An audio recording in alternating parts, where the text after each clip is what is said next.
आजचा आपला विषय मागच्या वेळेस आपण काय पाहिलं? यहूदा, नफ्ताली, आज आपण इसाकचा विषय पाहू. याकोबाची किती मुलं? 12 मुलांपैकी इसाकात देखील त्याचा राहुल. प्रत्येकाची जीवन शैली वेगळी आहे. 12 ट्राईब, 12 गोत्र वेगवेगळ्या प्रकारचं कार्य यांच्याकडून केलं. नवीन कर्मामध्ये ज्या काही घटना आपण पाहतो,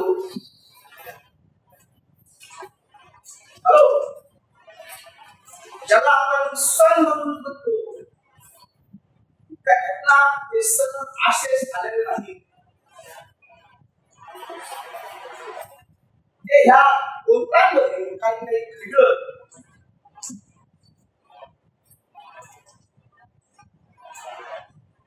जुन्या काळात काही गोष्टी घडल्या, त्याची पूर्तता, त्याची परिपूर्णता येशू ख्रिस्ताने नवीन काळात अनेक सण आपण फलांना सण, पेंटेकॉस्टचा सण, वेगवेगळ्या भाकरीचा सण, वेगवेगळे 60 सण यहुदी लोकांचे होते. बरोबर, हे सण असेच नाही आले. नवीन काळात जे काही घडलं, जे काही येशू ख्रिस्ताने केलं, जुन्या काळात ऑलरेडी त्याची सुरुवात झाली. आपण बऱ्याचशा गोष्टीला सण म्हणून सहज करतो. आज आपण काही महत्वाच्या गोष्टी तुमच्या लक्षात येतील. काय? आज आपण इसाका विषयी पाहणार आहोत. आपला विषय आहे आजचा इसाका. आणि इसाकाच्या नावाचा अर्थ होतो बक्षीस, इनाम, गिफ्ट.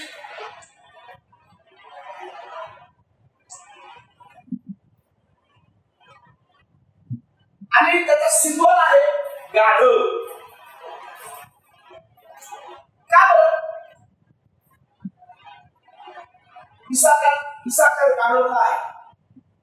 याकोबाने त्याच्या 12 मुलांना आशीर्वाद दिला.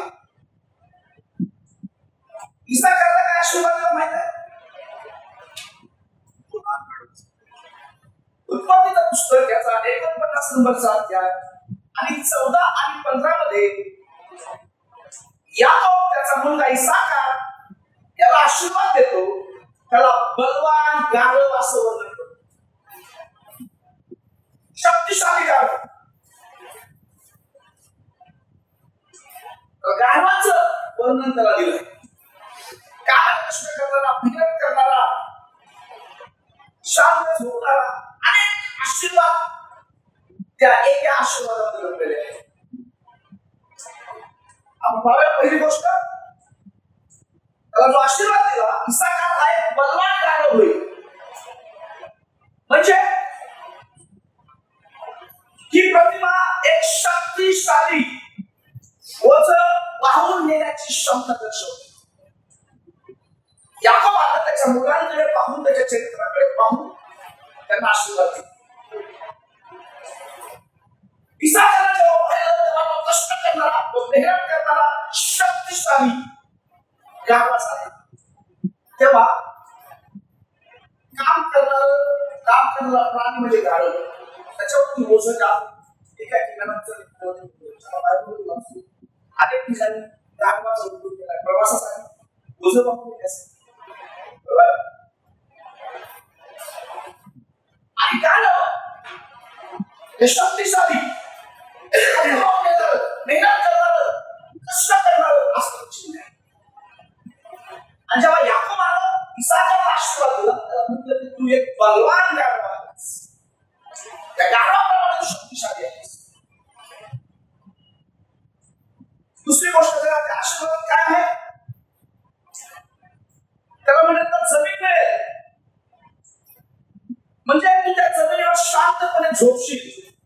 झोपणे हे जमिनीतील खुशी आनंददायी अस्तित्वाचं प्रतीक असू शकतं. त्या ईसाखाला जो आशीर्वाद दिला उत्पत्ती 49 मध्ये, तर जमिनीचा उल्लेख केलाय.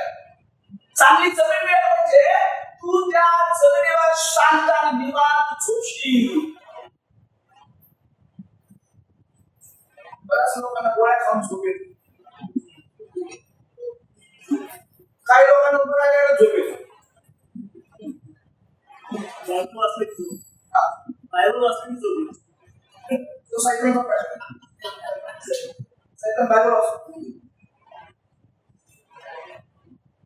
राईट? त्याला आशीर्वाद दिला, तू कष्ट करशील आणि जी भूमी तुला मिळेल त्याच्यात तू विश्रांती करशील.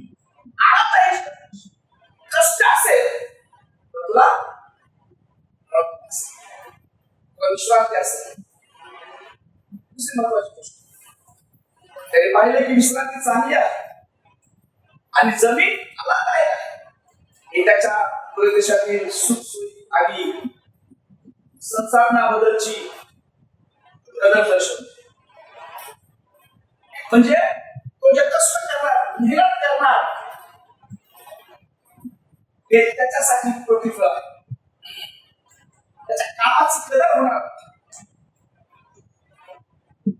पुढची गोष्ट, त्याने ओझे वाहून देण्यासाठी आपला खांदा वापरला आणि सक्तीच्या कामाचा गुलाम झाला. या आशीर्वादाचा हात सूचित करतो की इसाखाला चांगली जमीन मिळेल, परंतु त्याला कठोर परिश्रम करावे लागतील, मजबूत काम करावे लागेल. आणि नीतिमत्तेसाठी शेती कौशल्याने ओळखला जाईल. शेतकरी म्हणून ओळखला जाईल. शेतीमध्ये कष्ट करणारा ओळखला जाईल. मजबूत ताकदीवान शक्तिशाली म्हणून ओळखला जाईल. याकोबाने इसाखाला जे आशीर्वाद दिले, मजबूतीचे, कष्ट करण्याचे, नम्रतेचे आणि जमिनीत आरामदायक जीवन जगण्याचे आशीर्वाद त्याला दिले. काही कामाचा आशीर्वाद दिला, परंतु त्या आशीर्वादामध्ये अनेक आशीर्वाद आहेत. ओके, याकोबाचे किती मुलं होते? 12 कोण कोण मुलं होते? रुबेन, शिमोन, लेवी, यहूदा, इसाकार, जुबूलून, दान, नफ्तालीम, गाद, आशेर, योसेफ, बेंजामिन. हे 12 मुलं ऐकून घ्या, यांची 12 प्रकारची ओळख आहे.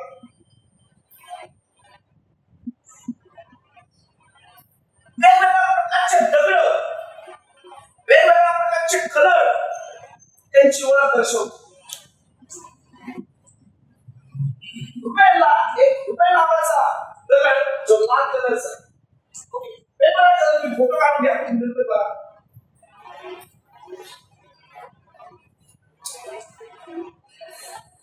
त्याची सिंबॉल आहे, प्रत्येकाचा एक सिंबॉल आहे. जेव्हा याकोबाने त्यांना आशीर्वाद दिले 12 मुलांना, त्या आशीर्वादामध्ये जे प्राणी, जे जनावर त्याचा उल्लेख झाला, ते त्यांचे सिंबॉल झाले. वेगवेगळे दगड, वेगवेगळे कलर्स ते त्याच्याकडे ओळखू लागले.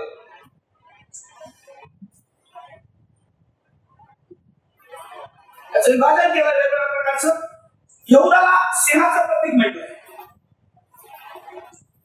योसेफाला फलदायी झाड म्हटलंय, रुबेनला पाण्याशी संबंधित स्थितीत असलेला व्यक्ती म्हटलंय, शिमोनला शेकेमच्या गौरवाचे प्रतीक म्हटलंय, लेवीला भूमी आणि मोतीला दोराचे प्रतिनिधित्व करणारं म्हटलंय, दानला अनेकदा सापाच्या रूपाचं चित्रात प्रदर्शित केलं. गाद लष्करी छातीचं प्रतीक आहे. इसाकार बहुतेक गाढवाशी संबंधित आहे. जुबलून जहाजाचं प्रतीक आहे. बेंजामिन कावळ्याचं प्रतीक आहे, लांडग्याचं प्रतीक आहे. ओके, ठीक आहे. त्यांचे कलर आणि त्यांचे नाव आणि नावाचा अर्थ.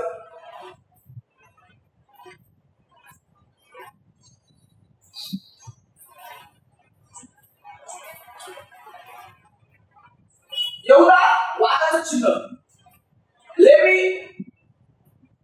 मलाचं चिन्ह, शिमोन त्याचा रबल चिन्ह, 12 गोत्र 12 चिन्हाने ओळखला. त्यात सिंबॉल ओके, प्रत्येकाला सिंबॉल आहे, प्रत्येक मिशनला सिंबॉल आहे ओळखण्यासाठी. याकोबाने 12 मुलांचे आशीर्वाद दिले, बरोबर आहे का? जे आशीर्वाद दिले त्या आशीर्वादामध्ये एका प्राण्याचा एका गोष्टीचा उल्लेख आहे, तेच त्याचा सिंबॉल आहे.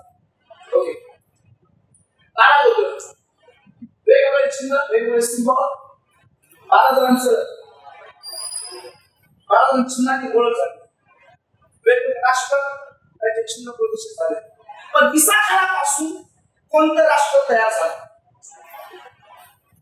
ओके,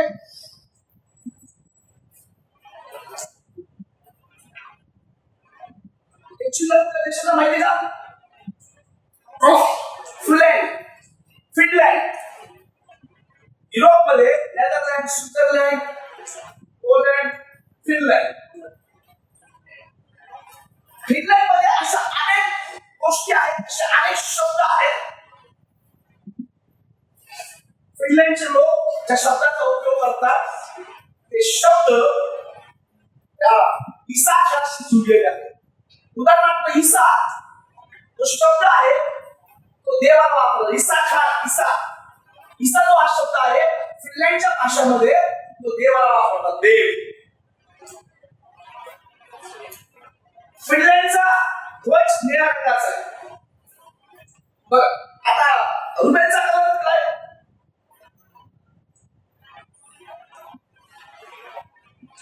रुबेल कुठला कलर? रुबेलला सॉरी इसाखाला कुठला कलर आहे? निळा. ओके, झेंडेचा कोणता कलर आहे? निळा. क्रॉस मध्ये निळा. ओके, आणि याकोबाने इसाखाला दिलेल्या आशीर्वादामध्ये सूर्य आणि चंद्राचा पण उल्लेख आहे.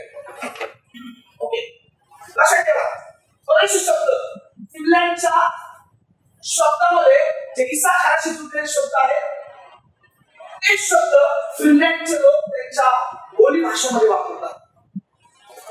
ओके, जेव्हा 10 जमाती यहुदापासून वेगळ्या झाल्या तेव्हा असे दिसून आले की बायबलमधील देवाचे नाव वापरण्याच्या ऐवजी त्यांनी सर्वशक्तिमान देवाला हिमा असे संबोधले आहे. हे देवाच्या खऱ्या नावाच्या आदराने केले होते, ते उच्चारण्यास म्हणाले होते. हिमा हा फिनिश शब्द यमा किंवा येमेला यांसारखाच आहे, जो हिब्रूमध्ये येमे म्हणजे देव असा होतो. ओके, त्याचा ध्वज अतिशय गडद निळ्या रंगाचा होता. त्यावर सूर्य चंद्राची प्रतिमा होती. मिद्रासकार ते स्पष्ट करते पहिले इतिहास 12:33 जो आवाज देऊन ज्यामध्ये इसाखाचे लोक खगोलशास्त्रीय आणि कालक्रमानुसार ज्ञानी असल्याचे वर्णन केले जाते. जेव्हा तो इसाखाला आशीर्वाद दिला याकोबाने,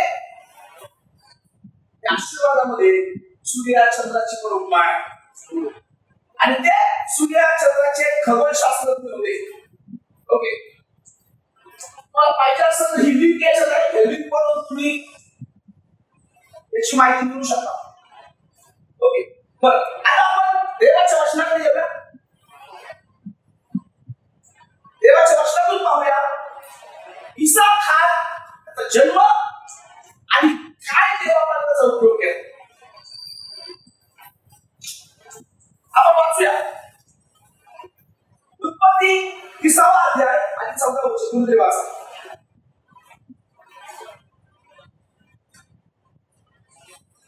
उत्पत्ती 30वा अध्याय 14 नंबर वचन. गेहूं की कटनी के दिनों में रूबेन बाहर गया, उसे मैदान में धुंधा फल मिले, वह उनको अपनी माँ लिया के पास लाया. राहेल ने लिया से कहा, कृपया मुझे अपने पुत्र के दुफा फलों में से कुछ फल दो. लिया ने उससे कहा, क्या यह कोई साधारण बात है कि तू मेरे पति को मुझसे छीन लिया? अब क्या तूने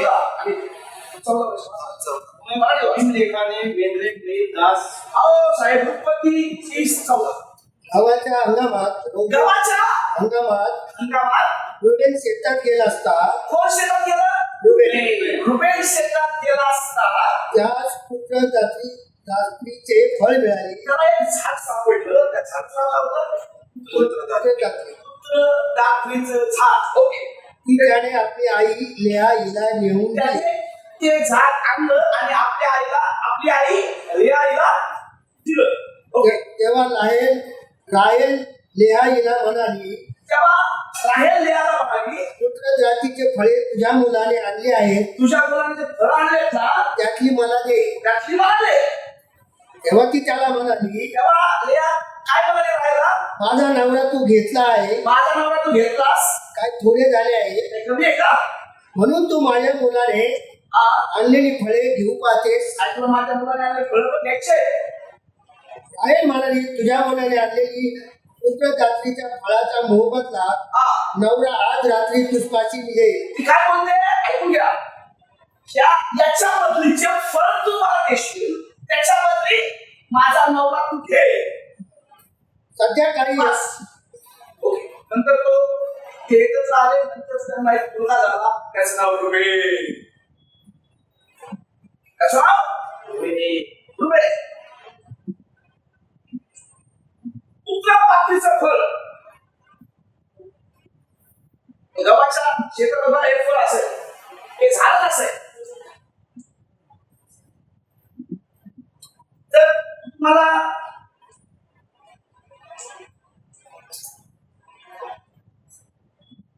इंग्लिश मध्ये वाचा ना. इंग्लिश मध्ये नाव मॅन. इंग्लिश मध्ये तेव्हाची वाचा. उत्पत्ती 3:14 मध्ये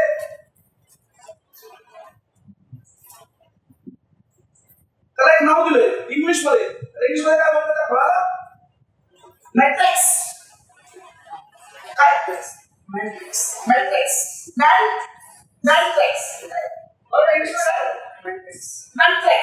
मॅन म्हणजे माणसासारखं दिसणार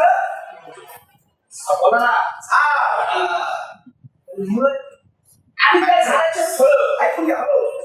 त्याचं फळ बघा असेल ते बघा सेम माणसाच्या कृतीने झाड. मॅट्रिक्स ते कोणाला सापडलं? रुबेनला. आणि त्याचे फळ आपण त्याने लेयाला दिली.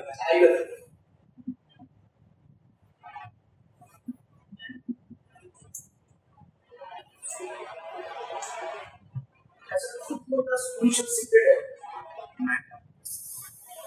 आपण त्याविषयी आता नाही बोलतो. 7 विषयी बोलतो. देवाने त्या फळाचा खूप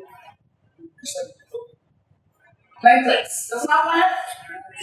मॅट्रिक्स. तुम्ही लिहून घ्या. नंतरचा अभ्यास करा. मॅट्रिक्स झाला गुगलवर सगळं अवेलेबल आहे. लिहून घ्यायचं नाव मॅट्रिक्स. MANTRAKES. इंग्लिश मध्ये असं नाव आहे. इंग्लिश पाहिलं. ओके. आता हे फळ रुबेन घेऊन आला. त्याने लेयाला दिलं आणि लेया घेऊन राहायला गेली. ती तिला म्हणाली, तू माझा नवरा घेतलास ही काही लहान गोष्ट आहे का? आणि तू माझ्या मुलाची पुत्र दात्रीची फळे काढून घेणार आहेस का? काय म्हणाले, माझ्या मुलाची पुत्र दात्रीची फळे तू घे. मिळाल्याबद्दल आज रात्री माझ्या नवऱ्याशी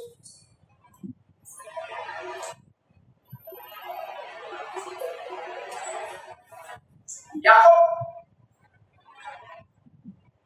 आणि लेयापासून इसाकाची मला. मग इसाकाचा नावाचा अर्थ काय आहे? बक्षीस. काय अर्थ आहे? बक्षीस, गिफ्ट. इसाकाच्या बदल्यात तिनं काय दिलं? पुत्र पात्रीचं बोला ना. मी काय समजत नाही का? समजत नसेल तर मग सांगतो. किती लोकांना समजलं नाही? लिया आईशी संवाद साधताना ती म्हणते, तू माझ्या नवऱ्यापाशी जा त्या फळाच्या बदली. मला ते मला नवरा घेऊन गेली. त्याच्यापासून साखाचा करा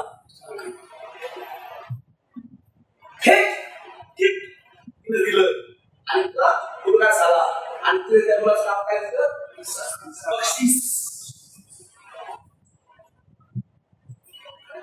इनाम गिफ्ट मी काहीतरी दिल्यामुळं मला गिफ्ट मिळालं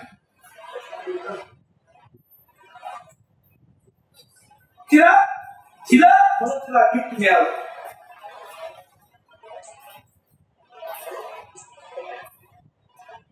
काहीतरी दिल्यामुळं तिला मिळालं आम्ही देवाला काय देतो आणि देवाला काय मिळवण्याची अपेक्षा करतो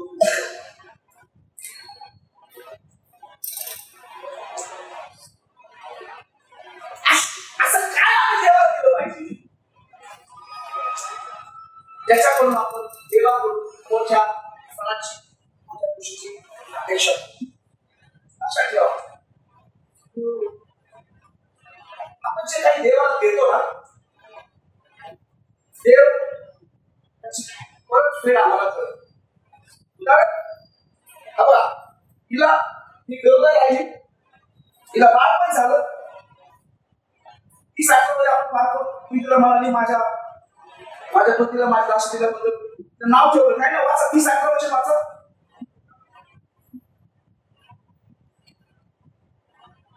ती सायकला 18 18 लेया म्हणाली मी आपली दासी माझ्या नवऱ्याला दिली म्हणून देवाने मला हे वेतन दिले आहे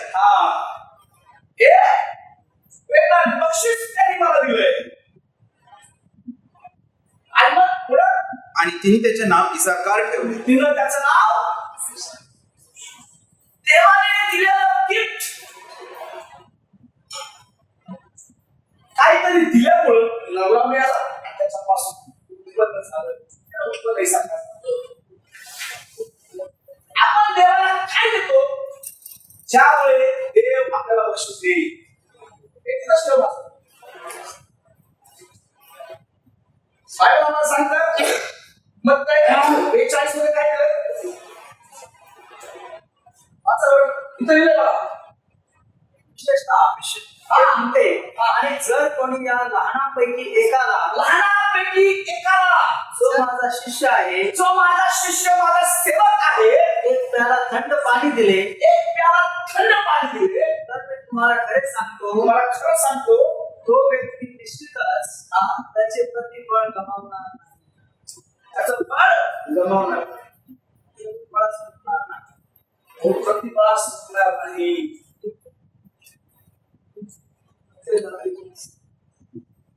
देवाने फळ दिलं आणि नवरा मिळवला त्याच्यापासून साकार करला याला काय म्हणते देवाने मला बक्षीस दिले तिला जर फळ दिले असते तर राहेलची परवानगी दिली असती नवरा घेऊन जाण्यासाठी समजलं काय त्या फळामुळे राहेलची परवानगी दिली फळ मला दे नवरा घेऊन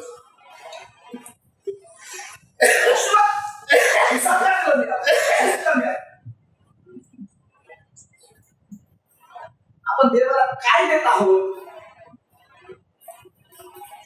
आपण देवाला काय देतो ज्यामुळे देव आपल्याला लक्ष देईल आपण ग्लास पाणी जर दिलं ना देवाच्या नावाने देवाचं आपण आपल्या आशीर्वाद मिळणार पाण्याचा वापर माहिती नाही मात्र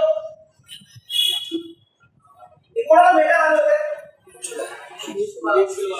येशू कोण आहे देव देवाला भेटायला आले त्यांनी काय काय घेऊन आले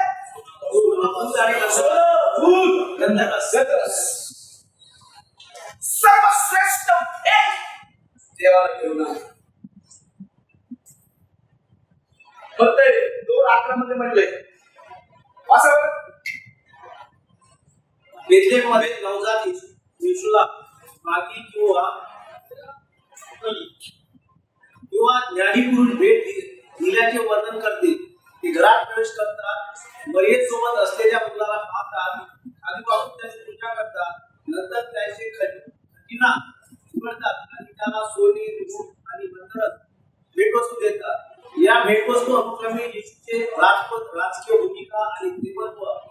प्रतिमा आहे. ऐकून घ्या, लक्षात घ्या. आम्ही जेव्हा देवाला भेटतो, देव मोठ्या प्रमाणात आम्हाला भेटतो. तुम्हाला माहित आहे देवाकडून आपल्याला सर्वात उत्कृष्ट भेट काय आहे? देवाचं वचन. उत्कृष्ट भेट, सर्वश्रेष्ठ भेट, जे वाचून हजारो लोक त्यांचं जीवन बदललं. हजारो लोक बुद्धिमान झाले, हजारो लोक राज्यकर्ते झाले, हजारो लोक मोठे झाले, हजारो लोकांचं तारण झालं. उत्कृष्ट भेट देवाचं वचन. दुसरी गोष्ट उत्कृष्ट भेट पवित्र आत्मा. पवित्र आत्म्याने भरा, त्या सामर्थ्याने भरा, त्याच्या आत्म्याने काम करा. उत्कृष्ट भेट आम्हाला सर्व उत्कृष्ट भेट येशू ख्रिस्त, त्याचं बलिदान आमच्यासाठी उत्कृष्ट भेट आहे. येशू खरोखरच सर्वोत्तम देणगी आपल्यासाठी आहे.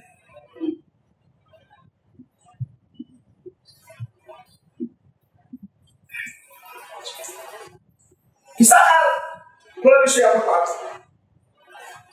इसाकार कुळ वाचा, पहिला इतिहास 7वा अध्याय 2 ते 5 मध्ये वाचा.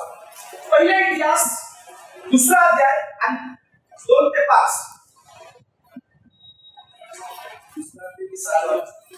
2 ते पहिला इतिहास 5वा अध्याय 2 ते 5. 7वा अध्याय. तोलाचे पुत्र उज्जी, रकाया, येरियत, यहमाय, इस्बास, शमूएल हे आपला बाप तोला यांच्या घराण्याचे प्रमुख असून त्याला आपल्या पिढीतले शूरवीर पुरुष होते. त्याची संख्या दाविदाच्या काळात 22,600 होती. तेच ना. उजियाचा पुत्र इस्रायाचे पुत्र मिखाएल, ओबद्याह, ओवेल, अशिया असे 5 होते. हे सर्व प्रमुख पुरुष होते. 4 त्यांच्या कुळाप्रमाणेच व पितृकुळाप्रमाणेच लढाईच्या सैन्याच्या टोळ्यात त्यांचे 36,000 पुरुष असत, कारण त्यांना बायका व मुले पुष्कळ होती. 5 इसाकाराच्या सर्व कुळातले त्यांचे बहुबल शूर पुरुष होते. वंशावळीत ते एकंदर 87,000 नमून झाले होते. बिन्यामीनचे वंशज 5. आपल्याला सर्वोत्कृष्ट भेट येशू मिळाले ना, तर येशूच्या द्वारे आपण सगळं मिळू शकतो. हिनं फळं दिले, पुत्र पावलाचे फळं दिले, आणि इसाखार मिळणारा त्याच्यापासून वेळ असा नवरा याकूब मिळवला. आम्हाला बहुगुणित होणारी गोष्ट करणारी गोष्ट, आम्हाला आशीर्वादित करणारा देव येशू तर आम्हाला मिळाला. त्याच्याद्वारे आम्ही जगातल्या सगळ्या गोष्टी करू शकतो. म्हणून येशू ख्रिस्त आपल्यासाठी उत्तम भेट आहे, उत्तम भेट आहे. आणि इसाखार त्याला तो आशीर्वाद दिला. आशीर्वाद इसाखार जन्माला आला. इसाखाराचे 5 मुलं झाले. ओके, जेव्हा दाविदाच्या युद्धाच्या वेळेस दाविदाला राजा करण्यासाठी त्या इसाखारी लोकांचा सगळ्यात मोठा वाटा होता. ओके, या गोत्राला सगळ्यात मोठा वाटा होता. आणि यांच्यामुळेच दाविदाला म्हणजे राजा होण्यासाठी लोक हे लोक म्हणजे दाविदाला राजा झाला, कारण त्याला कळलं दाविदा सोडून गेला. इसाखार लोक किती संख्या होती यांची? 87,000 पुरुष सैन्यामध्ये लढाई करणारे. का? कारण या लोकांना आशीर्वाद दिला होता, तू मजबूत शक्तिशाली गाढवासारखा. शक्तिशाली लोक होते आणि म्हणून यांची कीर्ती सैन्यांमध्ये त्याला सैन्य म्हणून घेतलं. आणि इस्रायलासाठी खूप मोठं सैन्य इसाखारचे पुत्र.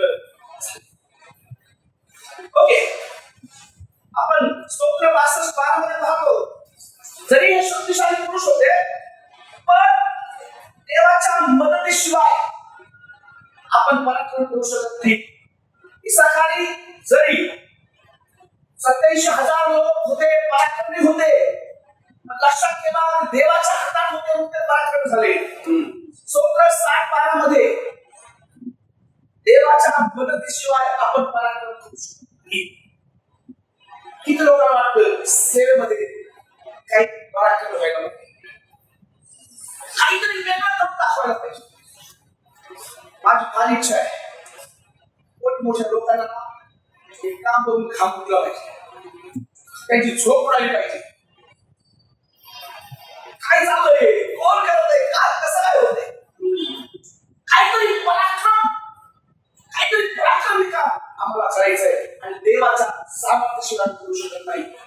इसाखाली लोक जरी शक्तिशाली होते, बळाने होते, ताकदवान होते, तर लक्षात ठेवा देवाच्या मदतीशिवाय काहीच करू शकत नाही. हालेलुया. आम्ही किती ताकदवान असू, आमच्याकडे किती पैसे असतील, आमच्याकडे किती बुद्धी असेल, किती ज्ञान असेल, किती मोठमोठ्या डिग्री असतील, किती अभ्यास असेल, लक्षात ठेवा देवाच्या मदतीशिवाय, देवाच्या सामर्थ्याशिवाय आपण कोणतंच पराक्रमी काम करू शकत नाही. आणि म्हणून आम्हाला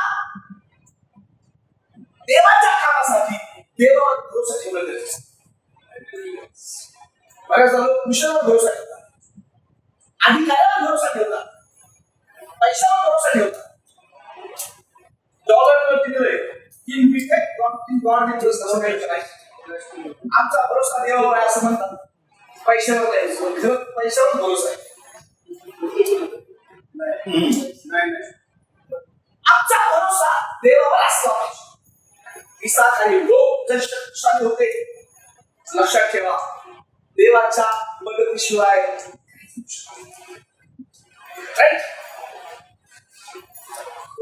वचन लक्षात ठेवा, देवाच्या मदतीशिवाय आपण कोणताही पराक्रम करू शकत नाही. आमची बुद्धी, आमचं ज्ञान, आमची ताकद, आमचा पैसा, आमचं बळ, आमची स्ट्रॅटेजी काही कामाची राहणार नाही जर आपण देवावर अवलंबून राहणार. आयला सांगतो बळाने नव्हे, पराक्रमाने नव्हे, तर देवाच्या आत्म्याच्या द्वारे कार्यशक्तीचा आहे. इसाखाली लोक 87,000 लोक शक्तिशाली होते, मजबूत होते. बायबल आम्हाला सांगतो देवाच्या मदतीशिवाय कोणी पराक्रम करू शकत नाही. बघा पहिले इतिहास 7व्या अध्याय 2 ते 5 मध्ये त्यांनी पराक्रम केले, विजय मिळवले, पण देवाच्या मदतीशिवाय काही पराक्रम करू शकत नाही. ते लोक बाबतीत शक्तिशाली होते, इसाखाली होते, दष्टपुष्ट शक्तिशाली बलाढ्य इस्रायलचे मोठं सैन्य झाले.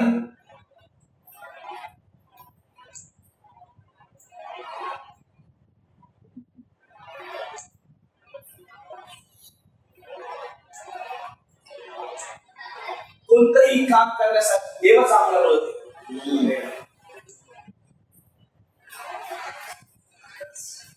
ख्रिस्ताशिवाय आपण काही करू शकतो.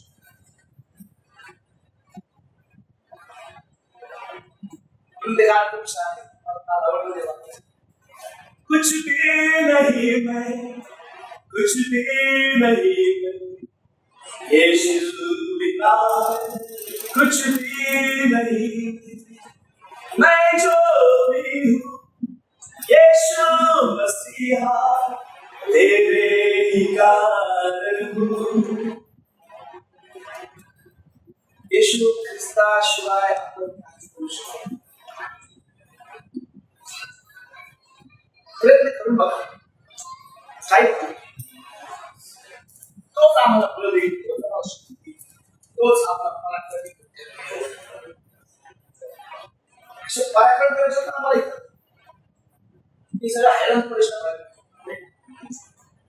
झोप राहिली नाही. काय चाललंय झुंडीच्या झुंडी देवानी गर्दीच्या गर्दी रोज पिता पुत्र पवित्र आत्म्याच्या नावाने पाण्याचा अभिषेक करत. आमेन. हालेलुया.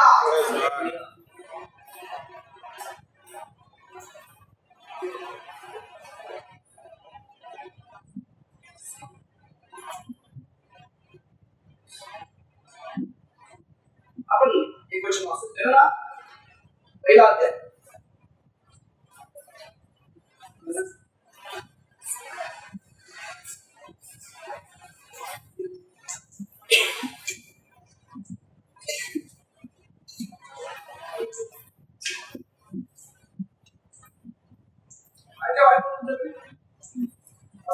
इसाकार वंशातील लोक म्हणजे त्यांची कुळे व त्यांच्या वडिलांची घराणी यांना अनुसरून जितके पुरुष 20 वर्षांचे व त्यापेक्षा अधिक वयाचे असून युद्धास लायक होते त्या सर्वांची नोंद त्याच्या नावाच्या अनुक्रमाने करण्यात आली.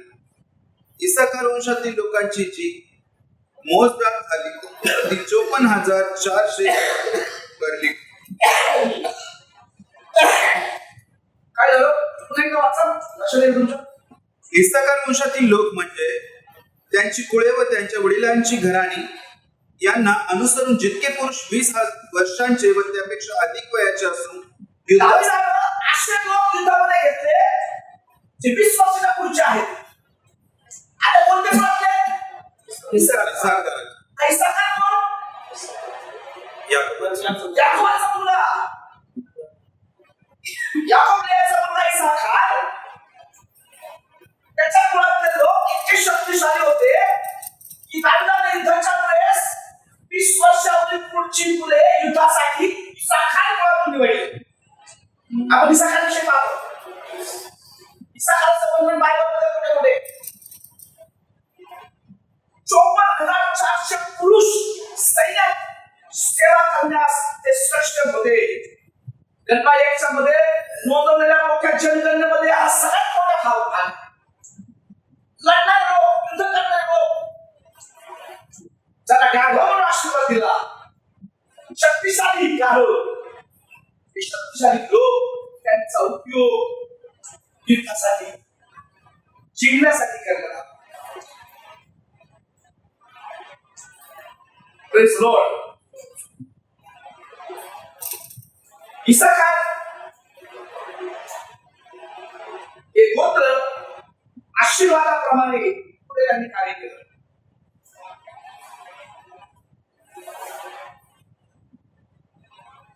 इसाकारचे लोक इस्रायलचं मोठं सैन्य बनले. पहिले शमूएलच्या पुस्तकात आपण पाहतो 16:11 मध्ये दाविदाने एक निवड केली.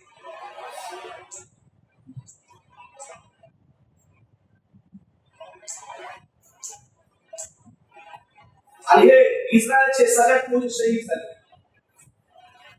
सैनिक पाहिजे तुम्हाला किती लोकांना देवासाठी मजबूत सैनिक पाहिजे.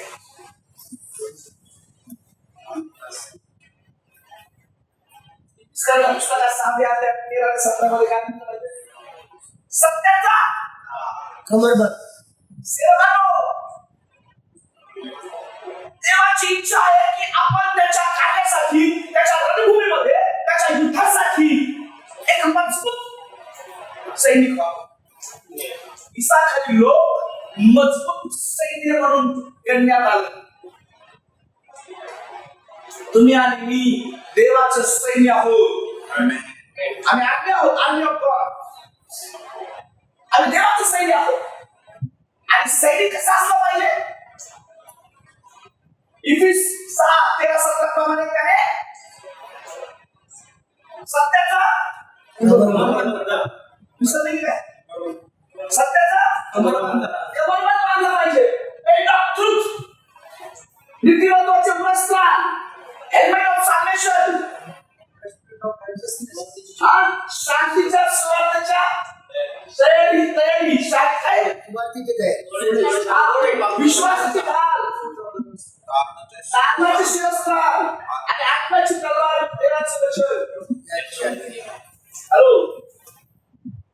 आणि सुवार्तेच्या वाहना,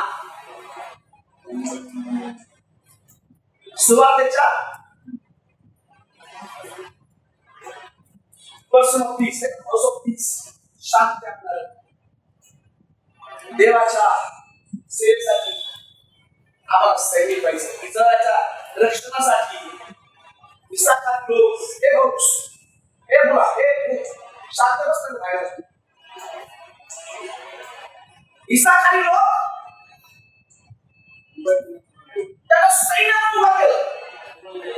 कशासाठी?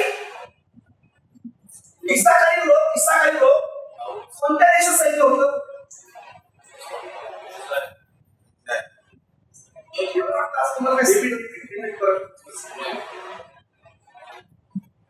इसाखारी लोक कोणत्या देशाचं सैन्य होतं? बोला सगळ्यांनी. तुम्हाला समजतं का? याला याकोबाने काय आशीर्वाद दिला? बोला सगळ्यांनी. कोणते गाढव? शक्तिशाली गाढव. यांचा उपयोग कुठे झाला? युद्धामध्ये दाविदाने यांना सैन्य पाठवलं. कशासाठी? युद्ध जिंकण्यासाठी. ते कोणते लोक होते? इसाकचे लोक. युद्ध जिंकण्यासाठी, यरूशलेमच्या सुरक्षेसाठी. आज देवाला युद्धभूमीवरती आत्मा जिंकण्यासाठी सैनिक पाहिजे. आणि तो सैनिक कसा असला पाहिजे? सत्याचा क्रमांक असणारा,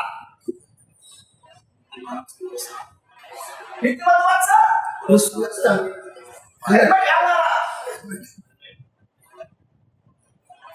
आत्म्याची स्वार्थीच्या. आज देवाला अशा लोकांची गरज आहे, त्याचे पाय थांबत नाहीत, सुवार्थीसाठी चालत नाही.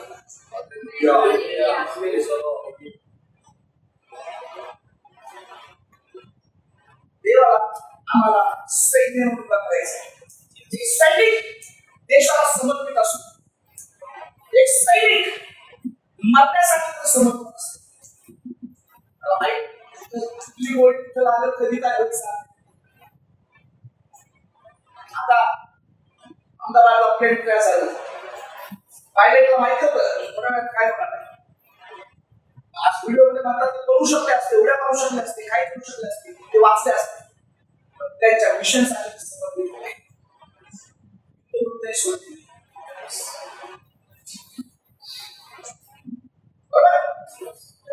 देवाला युद्ध भूमी लढणारे सेवक पाहिजे. मिशन फील्ड एक युद्ध भूमी आहे. सेवा एक युद्ध भूमी आहे. पळणारे लोक देवाला नाही पाहिजे, घाबरणारे लोक देवाला नाही पाहिजे, रडणारे लोक देवाला नाही पाहिजे, देवाला लढणारे लोक पाहिजे.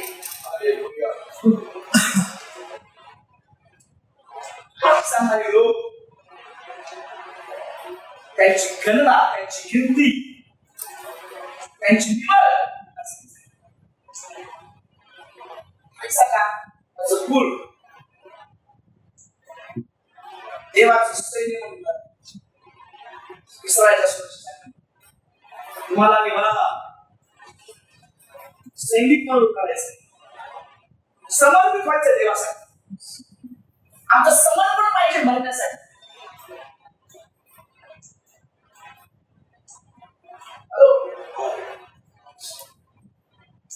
आपल्याची गोष्ट असं वाटतं देव सेवा काय पाहिजे. मागच्या वेळेस सिमेंटनं चांगलं उदाहरण दिलं. ठीक आहे, तुम्ही देवाच्या सेवेत मरणार नाही, तुम्हाला कॅन्सर झालं मारावं लागेल,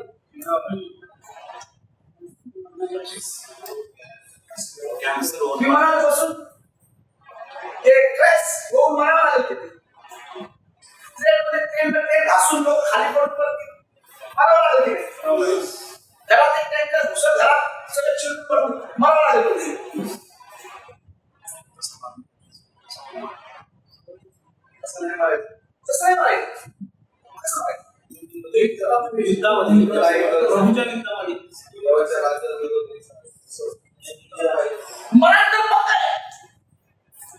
जन्माची तारीख सांगता येईल, मरणाची तारीख सांगा. डॉक्टर विचारा माझ्या मरणाची तारीख जन्माची तारीख ठामपणे सांगतात. जन्माच्या अगोदर सांगतात त्या दिवशी जन्मेल. मरणाची तारीख मरणात पाहिजे कोणतीच जाईल.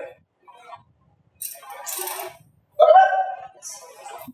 तर असा अपघातात रोगाने, कॅन्सरने, टीबीनं, ऍक्सिडेंट म्हणण्यापेक्षा देवाच्या युद्धात मराठी काय ते नको. तिथं गेलं ते नको. असं लोकांची देवाला जरी लोक आज तुम्हाला गाढव म्हणतात, जरी आज लोक तुम्हाला मूर्ख म्हणतात, जरी आज तुम्हाला बिना अक्कीचं म्हणतात, जरी तुम्हाला गायबाची उपमा असेल किस्सा करता होती, पण तोच इस्रायलच्या सुरक्षेसाठी मोठं सैन्य झाला. मी आणि मी जरी आले असो, साधे असो, लक्षात ठेवा देवाच्या मदतीनं आम्ही पराक्रमी करतो. आज मग का हजारो आत्मेची लोकांची झोप उडवतात. कॅमेरा चालू म्हणून नाव घेत नाही, तुम्हाला सगळ्याचे नाव घेऊन सांगितलं असतं झोप उडवणार.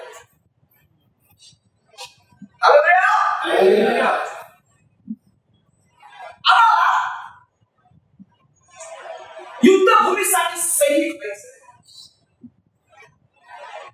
देवाच्या सेवेचा सैनिक व्हायचं.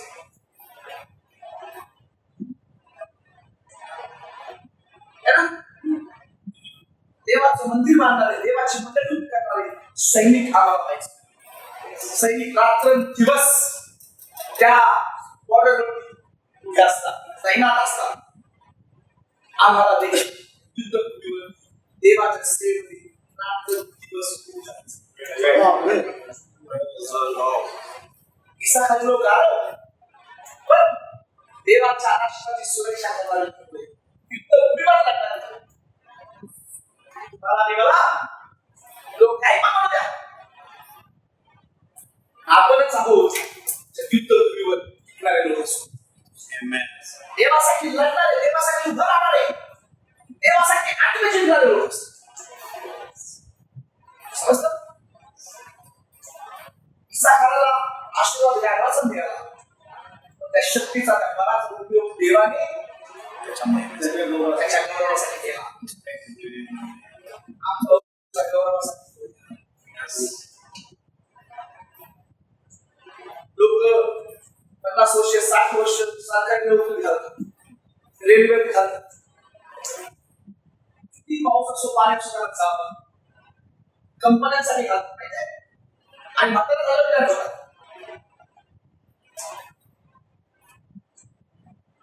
आपलं आयुष्य कुणा दिले, कंपन्यांना कामाला दिले. तिच्या घरात नाही किंमत नाही.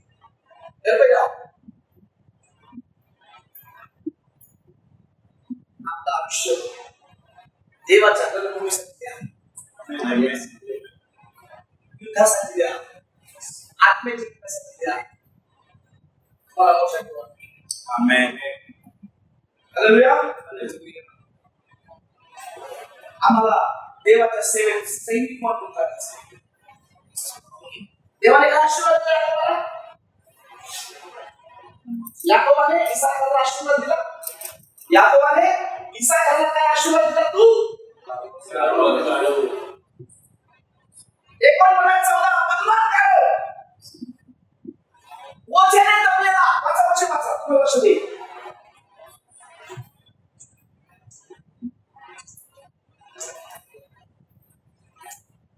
एक पण म्हणायचं मला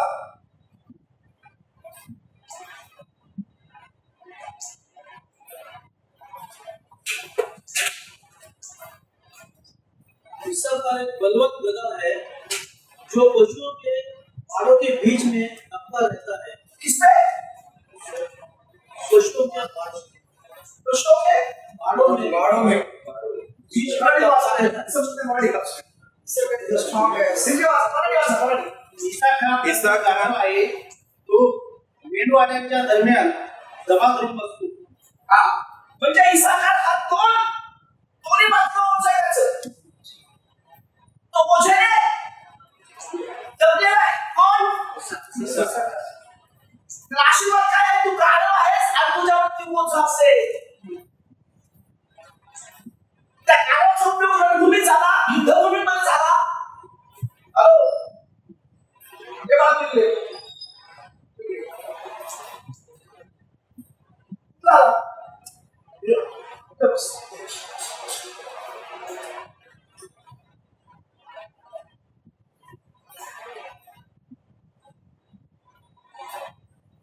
ओझेने दबलेलं. तुम्हाला माहिती काय म्हणायचं याकोबाला? देशासाठी ओझ असेल, देशासाठी ओझ असेल. आज देवाला ओझेनं भरलेलं लोक पाहिजे, बर्डन पाहिजे सेवेचं. बिना ओझ्याची तुम्ही सेवा करू शकत नाही. आम्हाला लोकांचं ओझं पाहिजे, आम्हाला सेवेचं ओझं पाहिजे, आम्हाला हरवलेल्या आत्मे जिंकण्याचं ओझं पाहिजे. आपण मगाशी पिक्चर पाहिला आल्या, लोक ओझ्याने सेवा करत होते, जीसस प्रेम दाखवत होते आणि गावाची गाव बघत होते. बरोबर? जर तुम्हाला आत्मे जिंकण्याचं ओझं आहे, तुम्ही आत्मे जिंकण्यास सफल व्हा. जर तुम्हाला मंडळी उभं करण्याचं ओझं आहे, तर तुम्ही मंडळी उभी करण्यास सफल व्हा. ओझ्याने भरा. देवाच्या सेवेचं बर्डन आमच्यावर पाहिजे. बऱ्याच लोकांना ओझंच नाही, आडापाचं, स्वार्थाचं. बरेच लोक म्हणतात मला ओझ आहे पास्टर होण्याचं. पास्टर होऊन करणार नाही, नुसताच रेडमेड पास्टर. एक आत्मा जिंकून मंडळी स्थापन कर, नंतर पास्टर हो. ऐकत ठेवा, वेगळा चालू नको.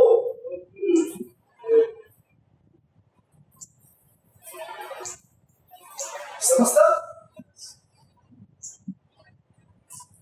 हे लोकच प्रॉब्लेम करतात, हे लोकच त्याच्या बिल्डिंगसाठी हार्डवेअरसाठी भांडण करतात. ट्रीटमेंट आहे ना, त्याने कष्ट केलं तो नाही करणार. ओझं पाहिजे सेवेचं, आत्मजिंकण्याचं ओझे, सेवेचं बर्डन आमच्यावर असतं. याकोबाला आशीर्वाद दिला, तो ओझेने दबलेला असेल. म्हणजे तुला देशासाठी ओझं असेल, राष्ट्रासाठी ओझं असेल, लोकांसाठी ओझं असेल, त्या ओझ्यासाठी दबलेला असेल. आम्ही पण देवाच्या सेवेमध्ये दर्शनाने देवाच्या साठी आम्ही ओझेने दबलेले लोक. काय ओझं आमचं? What is our burden?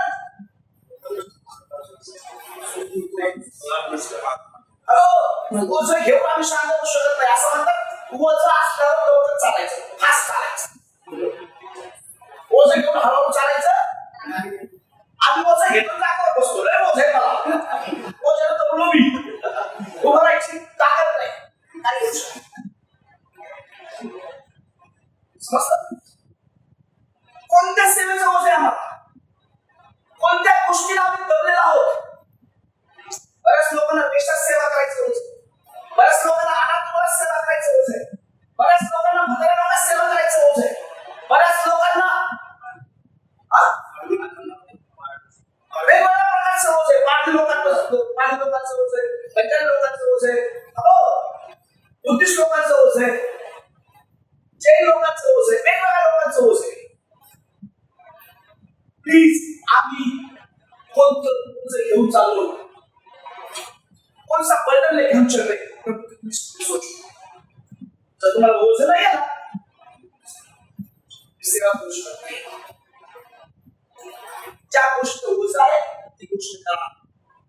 त्या सेवेचं तुम्हाला ओझं आहे, त्या सेवेकडे तुम्ही लक्ष द्या.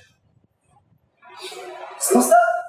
तुम्हाला ओझंच नाहीये तर तुम्ही ते काम जिंदगीत कधी करणार? काही लोकांना रस्त्यावर पडलेले लोक उचलून त्यांची देखभाल करण्याचं ओझं आहे. काही लोकांना जेवण, लोक उपाशी करत जेवण चालण्याचं ओझं आहे. आपण तुम्हाला ओझं आहे, मला सेवा करू द्या. बिना ओझ्याची सेवा करू शकत नाही. याकोबाने इसाखारला जो आशीर्वाद दिला, ओझेने दबलेला, तुला ते बर्डन असेल, विदाउट बर्डन आम्ही सेवा करू शकत नाही. ओझं दिसलं पाहिजे, ती कल्पना दिसली पाहिजे, ती कल्पना दिसली पाहिजे. मला हे खायचंय, हे करणारच. कोणी पैसे द्या किंवा नका देऊ, कोणी मला पाठवा किंवा नका पाठवू, माझं ओझं आहे, मी ते करणारच. समजतं? एखाद्या जमातीत सुद्धा सांगायचे, कोणी पाठवा किंवा नका पाठवू, माझं ओझं आहे, मी जाणारच. ओझं नाही, आम्ही आमची सेवा करू शकत नाही. ऐसा खाला तो आशीर्वाद दिला. तुझे ना अभ्यास करत असताना देवाने माझ्या गोष्टी समजल्या. मला काय ओझं आहे? सेवकांना मदत करायचं ओझं, आत्म्याच्या ऐकण्याचं ओझं आहे, स्वार्थाचं ओझं आहे. मी करणार. तुम्ही सोबत उभं राहतो नाही राहू, मी करणार. कारण देव सोबत उभा आहे. या मंडळी आपला कोणत्या गोष्टी ओझं घेऊन चालत, कोणत्या प्रकारची सेवा तुम्हाला करायची चालत आलंय आपल्या लाईफ मध्ये. आता पाराला पाहिलं, त्याचं आम्ही पाहिलं, त्याच्यासाठी चालू करतो, त्याचं दर्शन पूर्ण करतात. तुमचं काय दर्शन आहे? तुमचं काय ओझं आहे?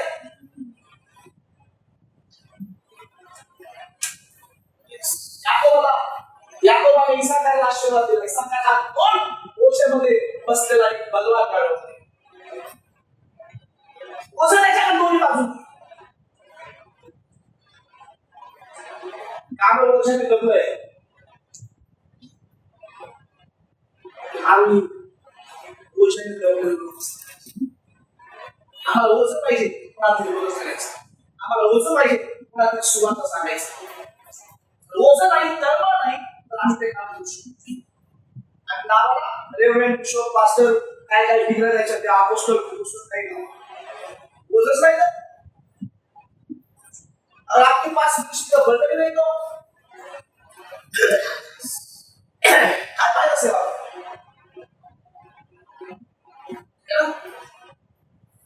त्याच्या खांद्यावर बोझं घेतलं. बायबल सांगतो मला काही बोझं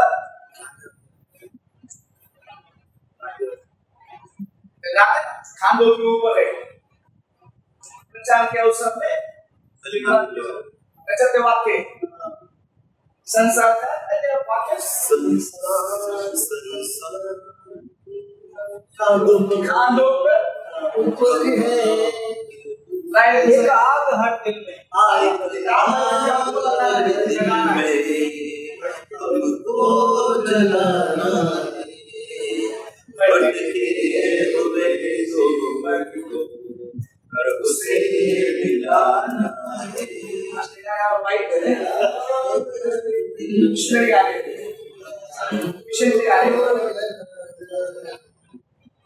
बोझ खांदों के ऊपर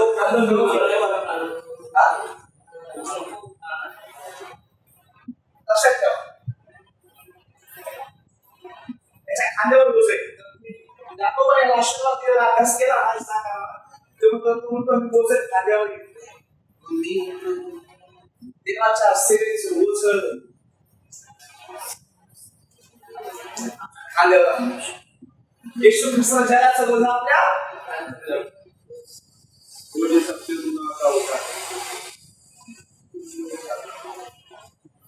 बोझने भरून सेवा.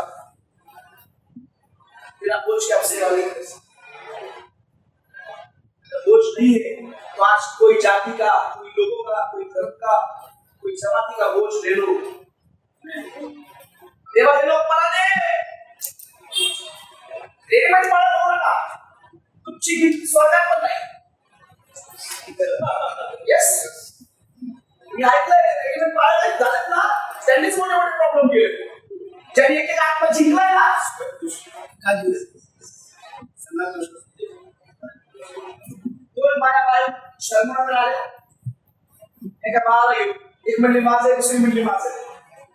शर्मा म्हणला आपल्याला काय आपण होतो तिला कष्ट करून त्याला जन्म दिलाय ना, ते म्हणले हे तुझंच आहे, माझं नाही. शर्मा म्हणला हे बाईलाच नाही, त्यात मी यायचं.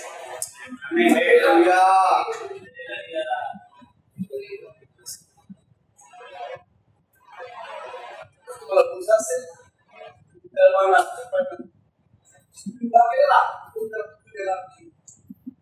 रेडीमेड आणलं होती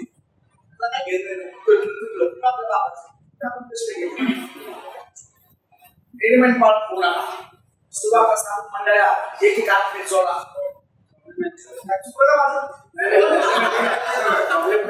एक एक आत्मा जोडा आणि मंडळीच तुमचा मग तुम्हाला त्याचं करावं लागेल, त्याचं पुजवं लागेल. तेच खरे पाळत आहे. या नवीन लोकांना देवाला तयार करतात स्वर्गाचा त्यांच्यामध्ये त्यांच्यासाठी बोज.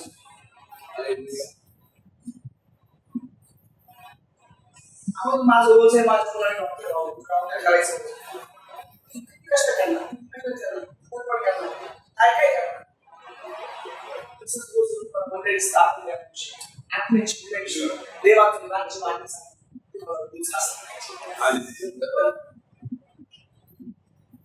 देखील काम बर्डन से काम जिसके पास बर्डन नहीं है कुछ नहीं है बीच में शुभ है उसका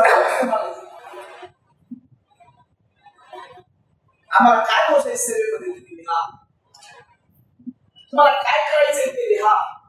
तुम्ही मरण्याच्या अगोदर तुम्हाला काय दिसलं पाहिजे ते लिहा आणि ते पूर्ण करण्यासाठी तुम्ही तयार करा. तुमचं दर्शन तुमचं वर्णन याप्रमाणे एक साकारला आशीर्वाद दिला तो ओझेनं दगड काढणार कष्ट करणार गावाविषयी आपण पाहूया. काही गोष्टी पाहूया आपण.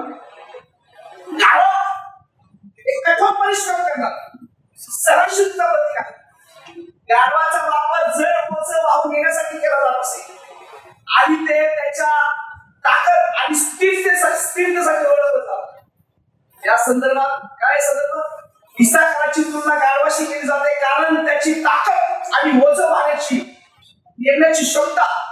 इसाका दोन ओझ्यामध्ये झोपलेला असल्याची प्रतिमा सूचित करते. तो जर जबाबदाऱ्या पार पाडण्यास व तक्रार न करता त्रास न करण्यास सक्षम आहे. देवाच्या सेवेमध्ये जबाबदाऱ्या ओझ्यानं पार पाडल्या पाहिजे. स्वतःहून ओझं घेतलं पाहिजे, स्वतःहून जबाबदाऱ्या स्वीकारल्या पाहिजे. जबाबदारी मी करतो, ती जबाबदारी मी करतो. गाढवाला जबाबदार म्हटलंय. मी तुम्हाला प्रूव्ह करणार आहे या जगातला प्रत्येक माणूस जसा गाढव आहे आपला ड्रायव्हर म्हणून पाहणार. गाढव म्हणलं आहे का तुम्हाला माहित नाही त्या गाढवाने काय काय पराक्रम केले. गाढव ओझं वाढायला जिम्मेदारी घेणार, जबाबदाऱ्या पार पाडणार. सेवेमध्ये जबाबदाऱ्या घ्या आणि जबाबदाऱ्या पार पाडतो. जबाबदारी घेतो, जबाबदारीचा ओझा घेतो, जबाबदारी पार पाडतो, तोच व्यक्ती अधिकारी होतो. समजतं? पोलीस डिपार्टमेंटमध्ये जो जास्त केस हँडल करतो ना त्याचं प्रमोशन होतं. कोणत्याही कामावर तो जास्त कंपनीमध्ये पण जो जास्त जबाबदारी घेतो, जो जास्त काम करतो, तोच व्यक्ती अधिकारी होतो. सेवेमध्ये ओझं घेणारे, जबाबदारी घेणारे लोक वा देवा मला ही जबाबदारी दे, देवा मला ती जबाबदारी दे. देवाकडून जबाबदाऱ्या आम्हाला मिळवायला पाहिजे आणि जबाबदाऱ्या पूर्ण करायला पाहिजे. जबाबदारी नको आहे ते मला तुम्ही विचारायचं नाही, मला आपण काही काम सांगायचं नाही. त्या भूमिकेत असणारे लोक आयुष्यामध्ये कधी सफल होणार नाही. बायबल आम्हाला सांगतो याकोबाने त्या इसाकाला आशीर्वाद दिला, ओझेने बदलेला. गाढव जंगली गाढव आहे, ताकदवर गाढव. आम्ही पाहतो त्यांनी ओझ वाहिले, ओझेने भरलेला आहे. बरं त्याच्यामध्ये कोणत्याच प्रकारची तक्रार गाढव करत नाही. देवाची सेवा करत असताना कोणत्याही प्रकारची तक्रार न करता सेवा करा. कुरकुर करता सेवा करा. तुम्ही म्हणता आम्ही खानदानी इस्रायल कुरकुर करणारच, आता आपलं धारण झालंय. त्यांचा बाप्तिस्मा झाला या लाल समुद्रामध्ये, तरी त्यांची कुरकुर थांबलेली थांबली का नाही. तक्रार न करता सेवा करणारे लोक, जबाबदाऱ्या पार पाडणारे लोक आम्हाला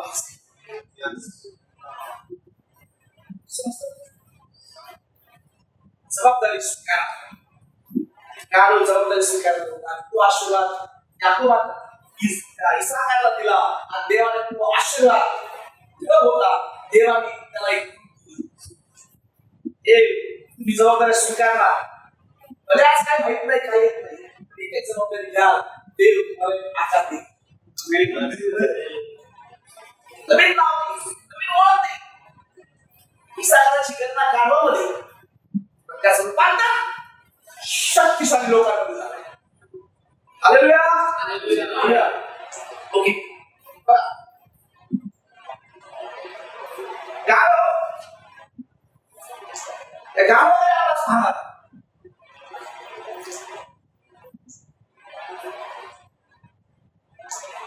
खरं तर आत्मिक दृष्टीने प्रत्येक जण गाढव आहे. निर्गम 13 वाचा बघा.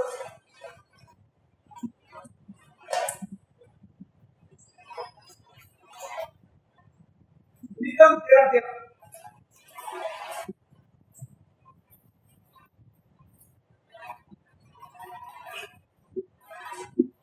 बघा. आज आपण बायबल बघूया. प्रत्येक माणूस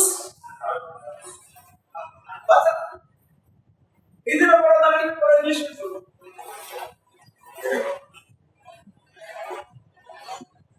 निर्गम 13 और गधी के हर एक पहलौठे की संति मेमना देकर उसको छुड़ा लेना, और यदि तुम उसे छुड़ाना न चाहो तो उसका गला तोड़ देना, पर अपने सब पहलौठे पुत्रों को बदला देकर छुड़ा लेना.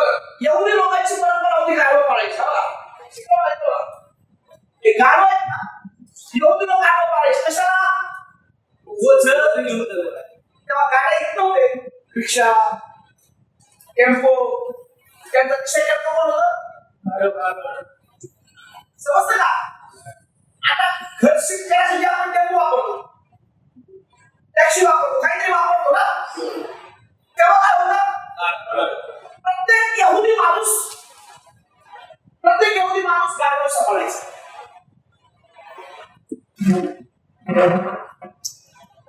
पण जर गाढव सांभाळायचा असेल, गाढवाने दुसऱ्या पिढीला जन्म दिला, तर यहुदी लोकांचा एक नियम होता. काय नियम होता? 13 मध्ये वाचा. नीट लक्ष द्या. मराठी वाचा. गाढवाला काय फरक नाही. वाचा काय? गाढवाच्या प्रथम वासल्यात एक कोकरू देऊन सोडून घ्यावे, त्याला तसेच सोडले नाही तर त्याची मान मोडावी. जर गाढवाने पिलू दिलं तर त्याला मुक्त करण्यासाठी त्या मालकानं एक मेंढरू कापायचं. काय कापायचं? मेंढरू. हा यहुद्यांचा नियम होता. खरं तर गाढवाला कापायला पाहिजे होतं, पण त्या काळामध्ये गाढव अशुद्ध प्राणी मानला जायचा आणि म्हणून गाढवाचं बळी देत नव्हतं. आणि म्हणून त्याला एक मेमना द्यावा लागायचा. काय द्यावं लागायचं? कोकरू.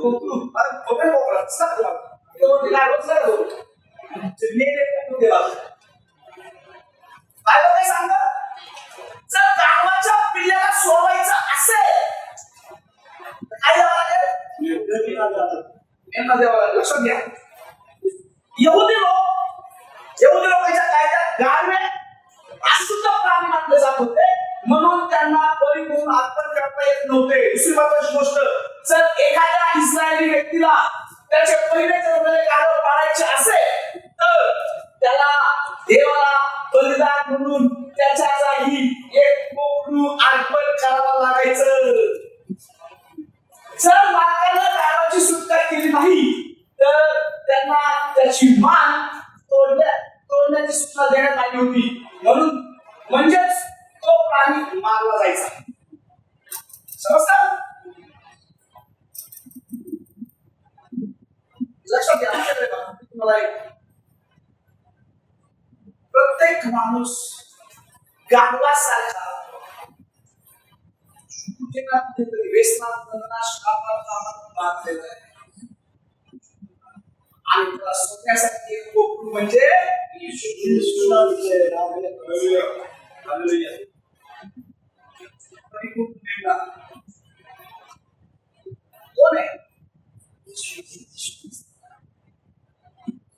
प्रत्येक या गाढवासारखी माणसं आहेत ना, त्यांना सोडवण्यासाठी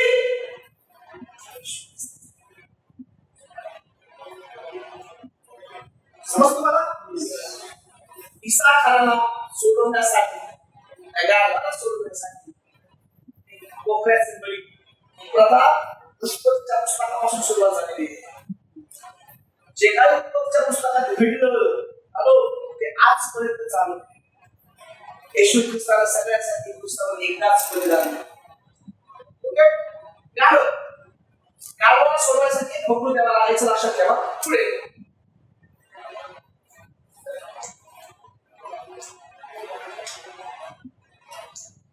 ठीक आहे वाचा हे कोण नाही का कारण मूर्ख माणूस शहाणा होईल.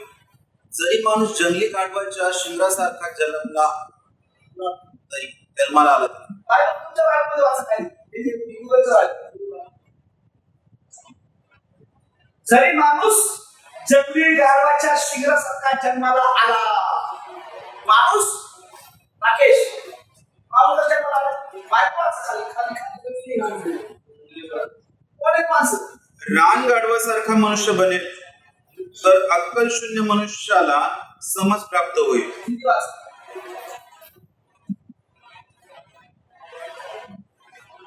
परंतु मनुष्य छूछा और निर्बुद्धि होता है. मनुष्य जन्म से ही जंगली गधे के बच्चे के समान होता है. माणूस कोण बायको काय सांगते वाचा ना, काय सांगते बायको काय सांगते माणूस कोण आहे.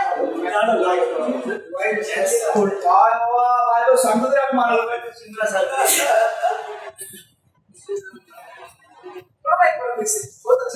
यदि जंगली गधियों से मनुष्य का बच्चा पैदा हो सकता है तो मूर्ख मनुष्य को भी सद्बुद्धि प्राप्त हो सकती है. तुमच्या बायकोमध्ये वाचव तुमच्या बायकोमध्ये छान साहेब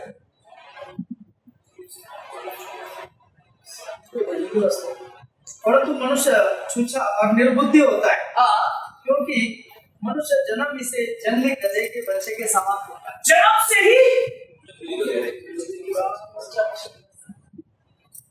ही जंगली गधा है. एखाद्यामध्ये जंगली गाढवा तो आता खानदान घेऊन मांडायला येईल मला गाढवा बायला सांगलं एखादा प्रश्न एक माणूस पहा गाढवाचं देवाने कसं करून केलं लावा ओके वाचा जन्म 22-30 हे गाढव बघा आपण गाढवाचं पाहत आहोत. गाढव कोण आहे. इसाक याकोबाने इसाकला काय आशीर्वाद दिला. कोणता गाढव शक्तिशाली गाढव काही नका बोलू या गाढवाने सगळंच गाढव केलं.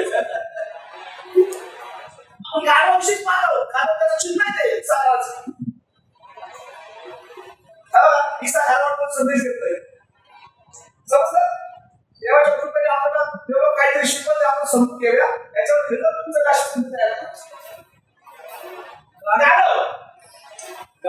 मला म्हणते मला कोण आहे संदेष्टा संदेश ऐका संदेष्टाला देवाचे दूत दिसले नाही पण बाबाच्या गाढवाला देवदूत आलेले दिसले बरोबर का.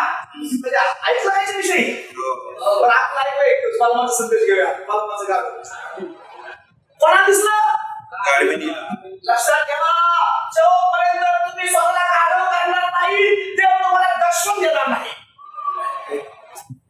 तुम्ही स्वतःला शहाणा हुशार करणार तुम्ही तुमच्या मानाने खोलणार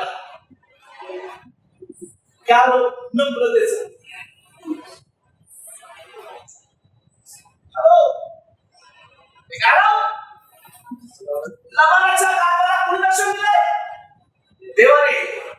वाचा आता काय झालं गाढव मला म्हणालं बघा देवाने गाढवाला वाचा दिली.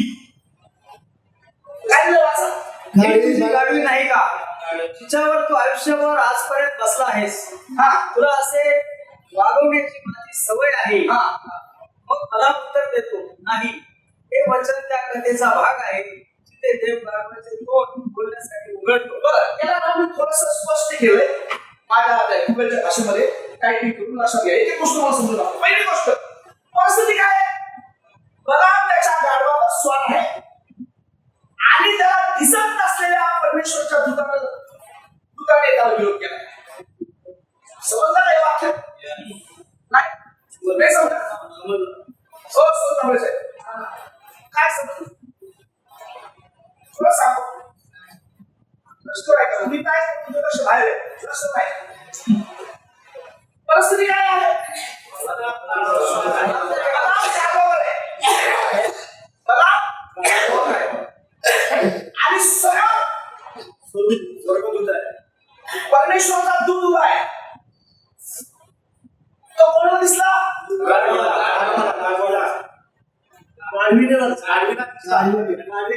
डॉक्टरला दिसला. परमेश्वराच्या दूताने त्याला विरोध केला. परमेश्वर दूताने त्याला आम्हाला मेल घेऊन जास्त एक वास्तविक तत्व हा काय आहे?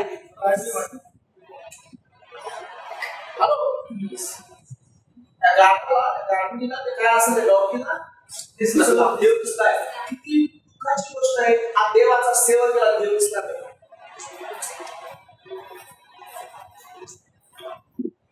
हजारो देवाचे सेवक सेवेला चालले. मला नाही कळलं घेऊन सेवेला चालले. बायबल मध्ये 18 वर्षाची बाई भूताला घेऊन चर्चला यायची. 18 वर्ष चर्च मध्ये आणि तुम्हाला कुठे जाईल? कोणता घेऊन यायची? दुष्टात्मा भूताला घेऊन चर्चला यायची. बघा सेवक भूताला घेऊन सेवा करतात. सेवक म्हणून दिसला पाहिजे होता. बघा मला दिसला मला. जर तुम्ही देवाला पाहणार नाही, हॅलो आपण ज्ञानी बुद्धिवान लोक आहेत का? देवाचं दर्शन पाहणार नाहीत ना? देव दुसऱ्या गाढवासारख्या लोकांना आपलं दर्शन देईल आणि आपल्यापेक्षा जास्त उपयोगात आहे. म्हटलं का सेवक फक्त जन्म करू नका. विश्ववादी देवरेंद्र हा एक मित्र आहे आणि अपस्तल आहे. तुमचा जन्म तुम्हाला मातीत घेऊन जाईल. तुम्हाला चांगल्या स्तरावर घेऊन तरी जाणार. सेवकपणाचा गर्व करू नका. देव दिसणार नाही, सेवा दिसेल. पण जर तुम्हाला देवा दिसला नाही ना, देव गाढवासारख्या लोकांना दर्शन देऊन त्याचं गाढवासारख्या लोकांना ते दर्शन गाढवासारख्या लोकांचाच ते उपयोग. नम्र शांत ओझं वाहणारे जिम्मेदारी घेणारे हो. काय गाढवासारख्या बरोबर करतोस?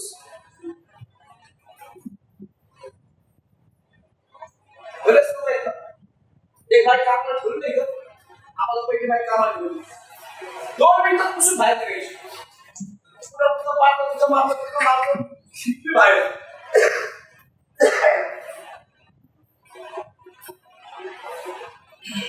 ओझं नाही का? काम करायचं तर पण पैसा पाहिजे. म्हणजे इमानदारने काम करत खाणे कपडे पुसून टाकतात.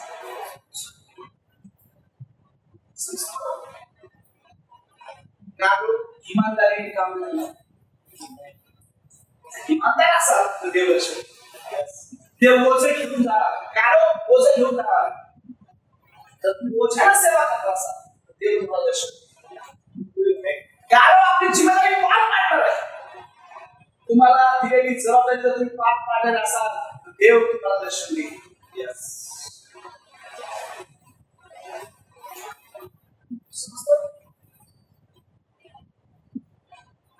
बला संदेश का गाढवाला देवाने दर्शन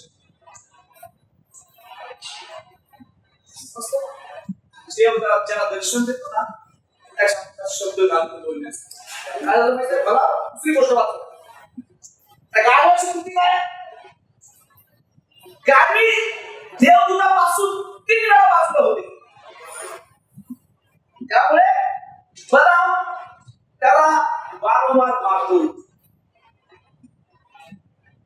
तो बलराम काय होत असला देवाला दर्शन दिलं की चुकवलं देवा. हा बाप चाल सगळ्यात असतात खाली का होत.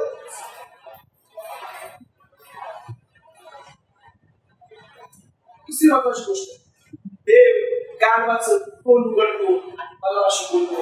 असं गणना 22-30 दिले का? काय दिले? गधे ने बिलात से कहा, मैं तेरी वही गधी नहीं जिस पर तू जन्म से आज तक चढ़ता आया है. क्या मैं तुझसे कभी ऐसा करती थी? वो बोला नहीं. पुरा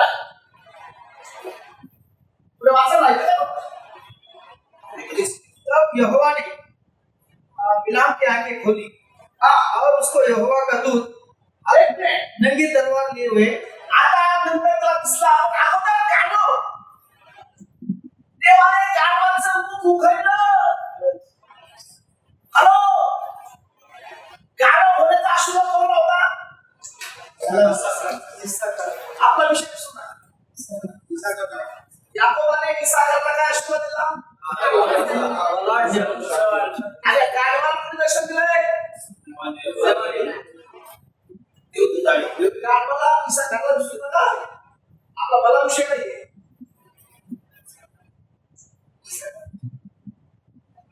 इसाकाला गाढव बलरामाचं गाढव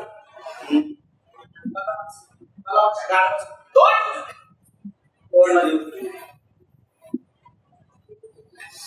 हजारो लोकांना सुभाषित सांगण्यासाठी देवाने आपलं तोंड उघडावं. अनेक लोकांना देवाच्या राज्याचा संदेश सांगावा म्हणून देवाने आपलं तोंड उघडावं. देवाने गाढवाचं तोंड उघडलं. गाढवासारखं होतं. देव त्याच्या मुखात शब्द नाही.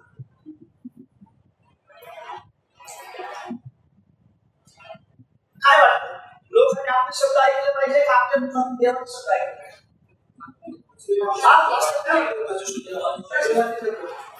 आपल्या मुखातून देवाचे शब्द आपण लोकांना शब्द सांगतो. जे आम्हाला चांगलं वाटेल तो संदेश आपण लोकांना सांगतो. देव काय सांगतोय सांगण्यासाठी आमची जीभ वळत नाही. लक्षात ठेवा गाढवाचं तोंड देवाने उघडलं आणि त्या दिवशी आपण बोललो जीवनात बोचत पडणारे हो. लक्षात ठेवा देव मोठ्या मोठ्या संगीतांना सुवार्ता सांगण्यासाठी त्यांचा बदल करण्यासाठी गरिबांचा बदल करण्यासाठी ख्रिस्तामध्ये नाही त्यांचा बदल करण्यासाठी सुवार्ता सांगण्यासाठी देव जवाब द्या कसं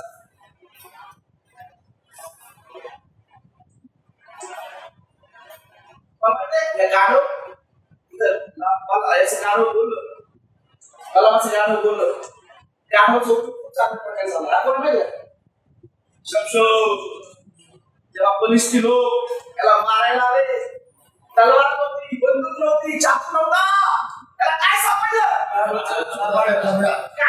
जबडा. आणि शमशोनाने त्या गाढवाच्या जबड्याच्या हाडाने जोरदार वार करून हजार माणसाला ठार केले. हे गाढव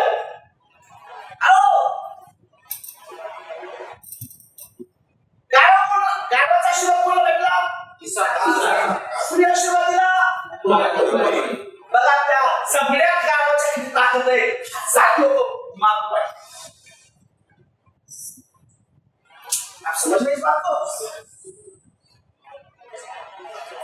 जेव्हा तुम्ही योग्य हातात पडाल ना 1000 लोकांचा तारणासाठी देव तुमचा उपयोग करेल. त्यासाठी आदर व्हावा लागेल.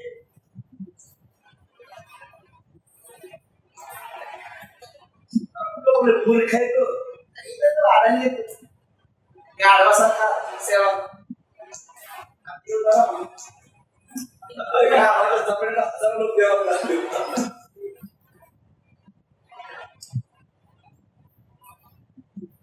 Praise God. आताच काय झालं? त्याला उपमा दिली.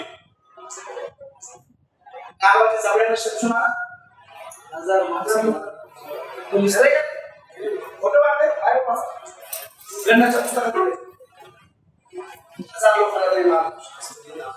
अजून एक महत्वाची गोष्ट सांगूया आणि आपण थांबूया. हे काय झालं? लक्षात ठेवा, जागल्याच्या पुस्तकात जागल्यानं भविष्यवाणी केली. तुमचा राजा कशावर येईल? गाढवावर. तुमचा राजा मग त्याच्या पुस्तकात 21:1-7 मध्ये, लूक 19:29 ते 35 मध्ये येशू ख्रिस्त काय म्हणतो? जा आणि शिष्याला म्हणतो तुम्ही जा आणि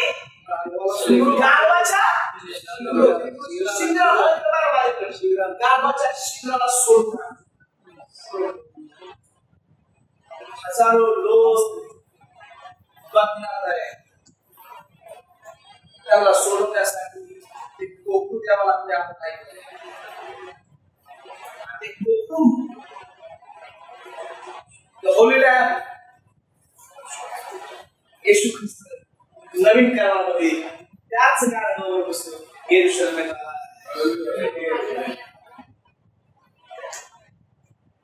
झावळ्याचा रविवार आपण असं साजरा करतो. होसाना होसाना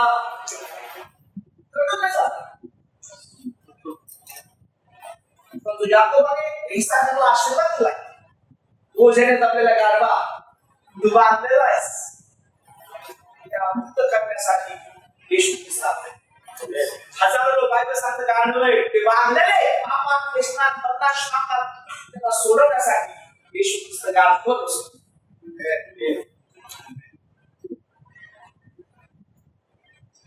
सेवकांनी खूप आनंद कर. जागृतीच्या पुस्तकात 9:9 दिलेलं आहे. आनंद कर, यरूशलेम कन्या जयजयकार कर, पहा तुझा राजा येत आहे. विद्वान विजयी नम्र गाढवावर जातीच्या पिलावर स्वागत आहे. नवीन करारामध्ये आम्ही थांबलो. 8 दिवस आधी तुसावर जाण्याच्या 8 दिवस आधी इसाकारांविषयी गाढवाविषयी शास्त्रात लिहिले ते काही झावळे चढायला याचं महत्व समजून गाढवाचं महत्व समजून घ्या.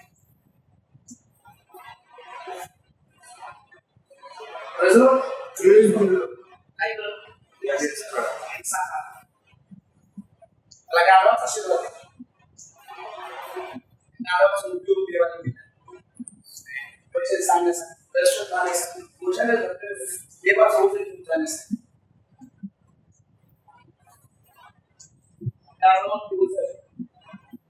आपण काही महत्वाच्या गोष्टी पाहूया आणि थांबूया.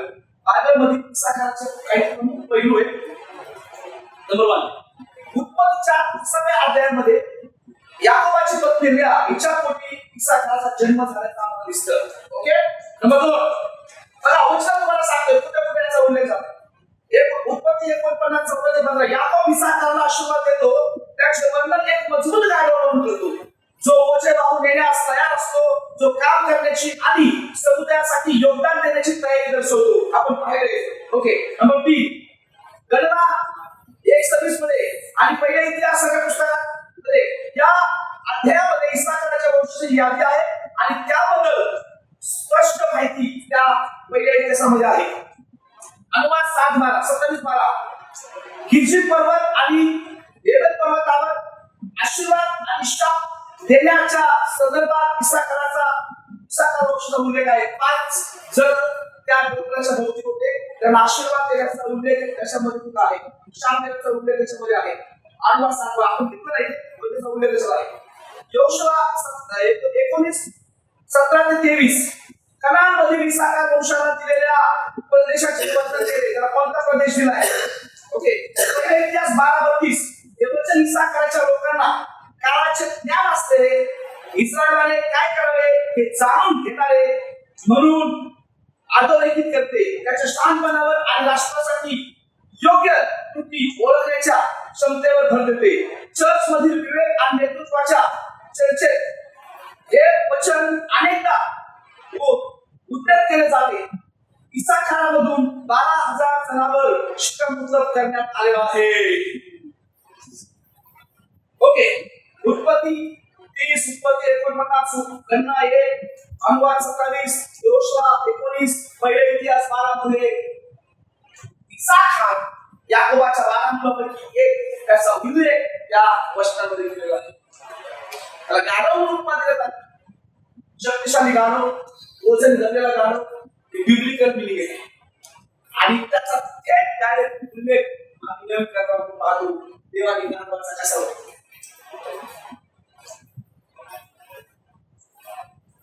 बंधनात असलेल्या लोकांना सोडवायसाठी आकृती द्यावं लागलं.